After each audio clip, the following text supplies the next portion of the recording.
और सहज भक्ति यदि आपको होगी तो परमात्मा की प्राप्ति जरूर होगी। एक बार की बात बताते हैं, एक आदमी था, घर में रहता था तो घर में कुछ काम धाम नहीं करता था, घर में कुछ काम धाम नहीं करे। एक दिन उसके घर वाले विचार किए ये कुछ करता नहीं, इसका क्या किया जाए, खेत में लगा दिया जाए। खेत में भी गया, वहां भी काम नहीं कर पाया। एक दिन उनके घर में संत आए और संत आकर जैसे पहुंचे, संतों को भोजन कराया गया और उसके माता पिता ने कहा महाराज जो मेरा बेटा है ना ये बहुत खाता है। संत ने कहा आप निश्चिंत रहो, ये उतना ही खाता है जितना इसका खाता है, ये उतना ही खाता है जितना इसका खाता है। इसके खाते में परमात्मा ने जितना डाल दिया है ये उतना जरूर खाएगा। अच्छा, एक दिन की बात, पिताजी उसके माता पिता भाई बंधु का दिमाग घूमा, उसने कहा भाग जाओ घर से, यहाँ से, घर में नहीं रहना है तुम्हें। वो आदमी निकला, रास्ते में गया महाराज, तो रास्ते में उसे एक कुटिया दिखाई पड़ी। कुटिया को देख करके कहता है, उसमें से 4-5 साधु निकले हट्टे कट्टे। इसको लगा कि ये साधु लोग बहुत खाते पीते होंगे और खाने पीने वाले लोगों के बीच में रह करके खाया पिया जा सकता है बढ़िया से। आया, कहने लगा महाराज हमें एक काम करो, अपने कुटिया में रख लो। सबने कहा, गुरुजी के पास भेज दिया, गुरुजी अगर आपकी आज्ञा हो तो मैं आपकी कुटिया में आ जाऊं। गुरुजी ने कहा कि कुटिया में तो हम रख लेंगे, लेकिन उसके लिए तुम्हें दीक्षा लेना पड़ेगा, शिष्य बनना पड़ेगा। ठीक है महाराज दीक्षा लूंगा, लेकिन पहले मैं एक चीज पूछ लूं आपसे। पहले आप ये बताओ कि आपके यहाँ भोजन कितने बार होता है? उन्होंने कहा भोजन 2 बार होता है, एक बार दिन में होता है, एक बार शाम में होता है। अच्छा, अगर हम 5 बार बैठे तो कोई परेशानी? गुरुजी ने कहा 10-20 बार बैठो कोई परेशानी नहीं, भगवान के दरबार में कोई कमी नहीं है, बैठो आप। ठीक है महाराज, रहने लगा। एक दिन की बात, एकादशी तिथि आई, और जब एकादशी तिथि आई तो महाराज मंदिर में कुछ बने ना, लगभग 11 बज गए, कुछ भी बन नहीं रहा है। आज वो चेला गया गुरुजी के पास, गुरुजी ये चूल्हा शांत पड़ा है, दिन के 11 बज रहे हैं, कुछ बनेगा नहीं? गुरुजी ने कहा आज नहीं कुछ बनने वाला। क्यों? आज एकादशी और आज तो तुम्हें व्रत रहना पड़ेगा।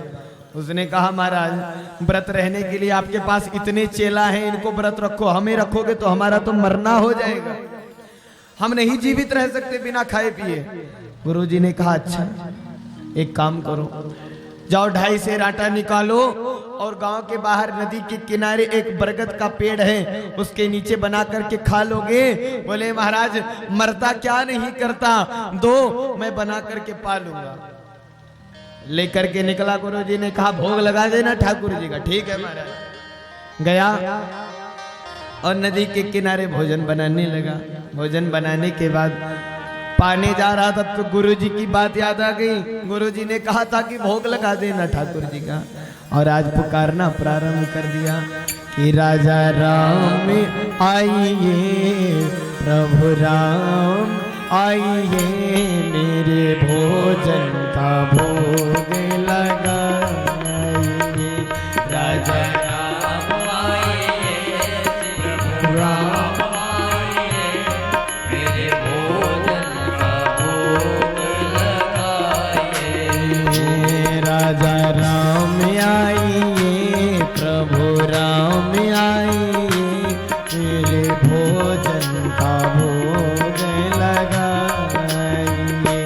राजा राम आइए, प्रभु राम आइए, मेरे भोजन का भोग लगाइए। इतने पे परमात्मा नहीं आए तो उसने कहा नहीं आना है आप, हमें लगता है आप आरती की थाली का इंतजार कर रहे हो, आपको आचमनी चाहिए, चांदी की थाली चाहिए, सोने के गिलास चाहिए, तो चिंता मत करो।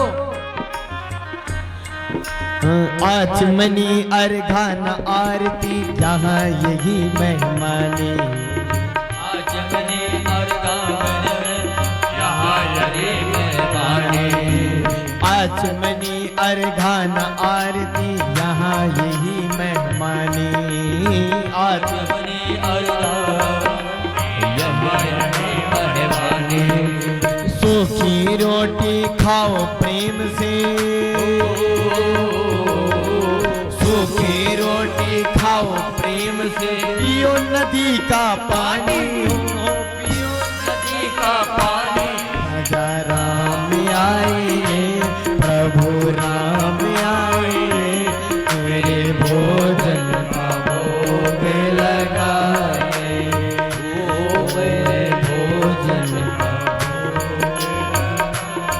अभी बोल रहा है, अभी भी परमात्मा नहीं है। इसने कहा लगता है आप मंदिर के इंतजार में हो कि अच्छे अच्छे खाना भोजन मिलेगा मंदिर में, तो ध्यान से सुन लो। भूल करोगे यदि तज दोगे भोजन रूखे सूखे, भूल करोगे यदि तज दोगे भोजन रूखे सूखे, भूल करोगे यदि तज दोगे भोजन रूखे सूखे, भूल करोगे यदि तज दोगे भोजन रूखे सूखे। एकादशी आज मंदिर में, एकादशी आज मंदिर में बैठे रहोगे भूखे हो, बैठे रहोगे भूखे। राजा राम आएंगे, सीता राम आएंगे, मेरे भोजन का भोग लगाए। राजा राम आएंगे, प्रभु राम आएंगे, मेरे भोजन का भोग लगाए। जैसे ही उसने कहा भूल करोगे यदि तज दोगे भोजन रूखे सूखे, एकादशी आज मंदिर में बैठे रहोगे भूखे। मंदिर में एकादशी, वहां कुछ बनने वाला नहीं, बड़ी भूल करोगे अगर ये सूखी सूखी रोटी छोड़ दोगे। आज क्या हुआ? बोले आज भगवान प्रकट हो गए। कैसे प्रकट हुए? सीता समारो पितबाम भागम, सीता समारोह पितबाम भागम, बाएं भाग में सीता महारानी को लेकर के प्रकट हुए। उस भक्त ने विचार किया मैंने तो ठाकुर जी को बुलाया था, ये साथ में कौन है? ठाकुर जी आपके साथ कौन है? भगवान कहने लगे ये कोई और नहीं हमारी पत्नी है, अर्धांगिनी है, हमारे साथ हर हर स्थान पर जाते हैं। उसने कहा महाराज ये कौन सी बात है? गुरुजी ने बताया था कि आप अकेले आएंगे, दो लोग कहां से आ गए? चलिए कोई बात नहीं, पाइए। भोजन खिलाया दोनों लोगों को और दोनों लोग भोजन पा करके चले गए। भक्त को कुछ नहीं मिला, बचा ही नहीं। लौटा आया गुरुजी के पास, गुरुजी आपने कहा था ठाकुर जी का भोग लगाना। वहां ठाकुर जी के साथ साथ ठकुराइन भी आ गई थी, उनको भी भोजन कराना पड़ा हमें, हमको कुछ नहीं मिला। गुरुजी को विश्वास नहीं हुआ कि भगवान आए होंगे। गुरुजी ने कहा लगता है इसका पेट नहीं भरा है जिसके कारण इस प्रकार की बात कर रहा है। गुरुजी ने कहा कोई बात नहीं, अगली बार से दुगना ले जाना। अगली एकादशी आई और अब की महाराज 5 सेर आटा लेकर के नदी के किनारे बरगद के पेड़ के नीचे बनाया और बैठा भगवान को बुलाना प्रारंभ किया कि राजा राम आइए, सीता राम आइए, मेरे भोजन का भोग लगाए। राजा राम आइए, सीता राम आइए, मेरे भोजन का भोग लगाइए। राजा राम आइए, सीता राम आइए, मेरे भोजन का भोग लगाए, मेरे भोजन का भोग लगाए। जैसे ही इस प्रकार राम जी को सीता जी को पुकारा तो अब की क्या हुआ? बोले राम बाम दिशि जाने की लखन दाहिनी ओर। बोले इस बार राम जी के साथ दाहिने बगल में लखन जी और बाएं बगल में सीता महारानी। दक्षिणे लक्ष्मणो यस्य वामे चा जनकात्मजा लेकर के प्रकट हुए। उसने कहा महाराज एक को बुलाया तो 2 आए और 2 को बुलाया तो 3, ये कौन है?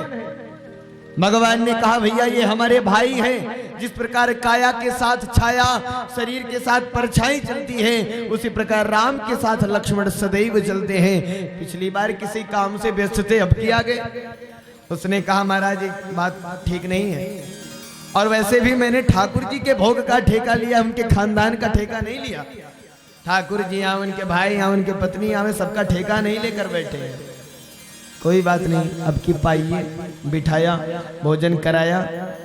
उसने कहा महाराज अभी से बता दीजिए अगली बार कितने लोग आएंगे आप, क्योंकि हमको तो खाने को मिलने वाला नहीं। भगवान हंसते हुए अदृश्य हो गए।